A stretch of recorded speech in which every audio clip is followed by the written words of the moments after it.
Hi betting experts, on Saturday the 5th of November we've got 9 cracking races on ITV on Saturday, the best of the action from Doncaster on the flat as the season draws to a close, and some really competitive and interesting jumps racing from Wincanton and at Aintree. We start off with our betting expert Daily Nap in the 225 at Wincanton. This is a 2-mile novice hurdle. It looks a match between the top one, Trolley Boy, and the one I prefer, Hugo's New Horse of Paul Nicholls. Paul Nicholls absolutely flying in the past week. He's had a hat-trick at Chepstow. He's running at around 40%. All of his horses are absolutely primed. He does particularly well on Saturdays.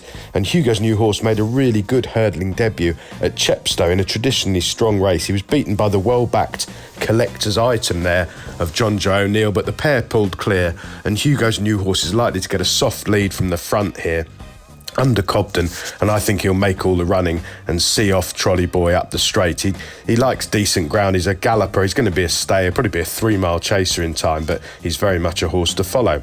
Our betting expert value angle selection runs in the 150 at Wincanton, the Badger Beer Chase, a staying handicap, valuable race, 13 runners. I like the claims here of Cap du Nord of Christian Williams. Now this one, he's a really good money spinner for these shrewd connections. 6 wins from 30 starts over fences. He's back down to 130 now after running with some promise under a negative ride at Chepstow. That was just a sighter under Elias Colliff to put him spot on for this. He's got 10 stone. The cheek pieces are on. Jack Tudor, a brilliant young jockey, going places booked, and I think Cap du Nord is bound to run really well at a track he's run well at in the past.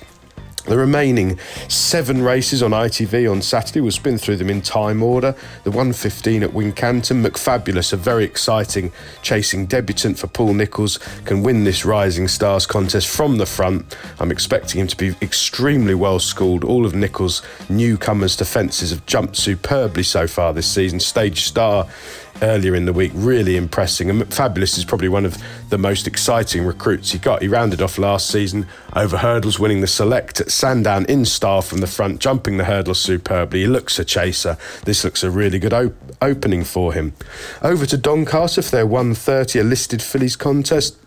Life of Dreams hasn't had that much racing this summer, ran really well when third last time out and looks the form choice, but it has to be said, at this stage of the flat season, the ground likely to be pretty soft, I would imagine, up there. It's very hard to have a strong opinion about what you're going to get on the day. A lot of these horses, this sort of race will be an afterthought, but hopefully Life of Dreams is fresh enough to do herself justice. Back to Aintree for the Grand Sefton at 2:11. Well, Spirit of the Games has been called a few names in the past. It has to be said he doesn't win as many races as he should.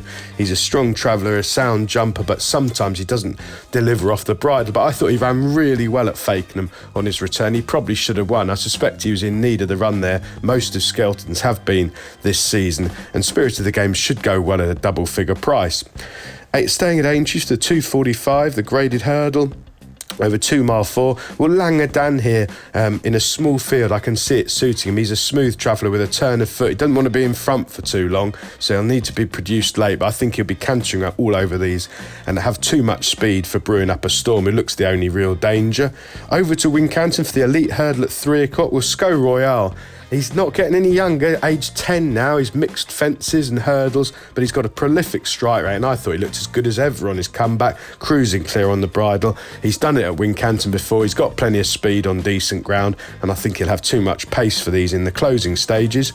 Back to Donny for the November handicap at 3:13 over 1.4 miles. Again, a bit of a minefield this, but First Officer, it looks like he's thrived for the change of scenery from Roger Varian to Jane Chapel Hyam, and I think this 1.4 miles furlong trip should suit ideally. He's been running well in victory and defeat over 1.2 miles since joining these connections. And finally, back to Wincanton, the 3:35, a competitive 2.4 miles handicap chase. Well, Foxborough ended up last season with a career best effort. His stable showing signs of life now. They've got a good jockey booked here, Harry Kimber, going places, one to keep on side of in the next few months, and I think Foxborough will relish the decent ground round Wincanton. Best of luck with all 9 ITV races on Saturday, betting experts.